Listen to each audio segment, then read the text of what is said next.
இதுவரை மனைவியை நேசிக்காதவர்களே, சமீபத்தில் மனைவியை சாக கொடுத்த ஒரு ஏழை கிழவனின் புலம்பலில் பெயர்ந்து போன வீட்டை பழுது பார்ப்பதில் சிக்கல், தொழிலில் பணக்கஷ்டம், குழந்தை இல்லை என்கிற உறவுக்காரர்களின் வசவு, இப்படி மழை போல் தடை வந்த போதெல்லாம் பக்கத்தில் வந்து முந்தானையால் முகம் துடைத்து எல்லாம் சரியா போகும் விடுங்க என்று ஒற்றை பீரங்கியால் அத்தனை தடைகளையும் உடைத்தவளே என் கண்ணம்மா, எல்லாம் சரியாய் போகும் என்று சொல்லிவிட்டு நீ மட்டும் தனியாய் போய்விட்டாய். இதுவரைக்கும் என்னை திட்டியதே இல்லை என்று வருத்தப்படுவாயே, இப்போது தினமும் உன்னை திட்டுகிறேன் தெரியுமா உனக்கு?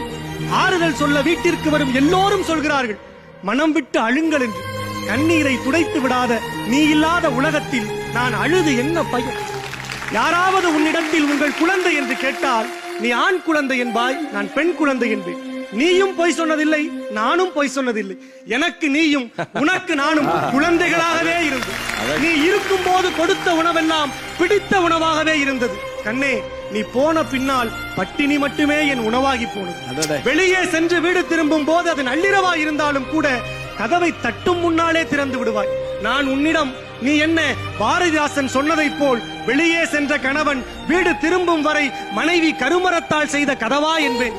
உள்ளே இருந்த நீ உங்கள் காலடி ஓசையிலே உங்கள் காதலை நான் அறிவேன் என்று கண்ணதாசனாய் பதில் சொன்னார்.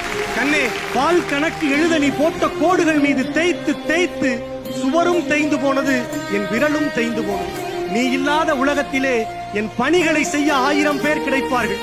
பரிவோடு செய்ய உன்னால் மட்டுமே முடியும். உன்னோடு கோவிலுக்கு செல்வேன், கும்பிடுவதற்காக அல்ல, நீ கூப்பிட்டதற்காக. நெற்றியில் திருநீர் பூசச் சொல்வாய், எனக்கும் சேர்த்து நீயே பூசிக்கொள் என்பேன். இருந்தாலும் நீ பூசி விடுவாய். இப்போதெல்லாம் என் நெற்றி நிறைய திருநீர், உன்னை எரித்த சாம்பல் தான். முன்பு நீ பூசி விடுவாய், இப்போது உன்னையே பூசிக்கொள்கிறேன். அன்று ஒற்றை மனுஷி நீ என்னோடு இருந்தாய், நம் வீடே உறவுகளால் நிரம்பி வழிந்தது. இன்று ஆறுதல் சொல்ல என்னை சுற்றி 1000 உறவுகள் இருந்தாலும் அனாதையாகவே இருக்கிறது. இப்போதுதான் புரிகிறது, 1000 பேர் சேர்ந்து ஒரு வீட்டை கட்டலாம், ஒரு நல்ல மனைவியால் தான் ஒரு குடும்பத்தை கட்ட முடியும். இதுநாள் வரைக்கும் தெரியவில்லை, நம் வீடு மண் மீது நிற்கவில்லை, என் கண்ணே உன் மீது நின்றிருக்கிறது. ஒருவேளை நான் இறந்து விட்டால், இதய நோய் வந்து இறந்ததாக மருத்துவர்கள் சொன்னால் நம்பி விடாதீர்கள். அவள் போன பிறகு எனக்கேது இதயம்? மனைவி எனும் ரத்தினத்தை கண்ணாடிக்கல்லாய் மதித்து விட்டேன். அவளது விருப்பங்கள், உறவுகள், கனவுகள் எல்லாவற்றையும் தொலைத்து விட்டு கணவனுக்காகவே வாழும் துறவி அவள். அவள் இறந்த பிறகு நினைவுகளால் திண்டாடுவதை விட இருக்கும் போதே அவள் விரும்பியபடி கொண்டாடுங்கள். என் தங்கத்தை நான் தொலைத்து விட்டேன். உங்கள் மனைவியை நீங்களாவது. நன்றி.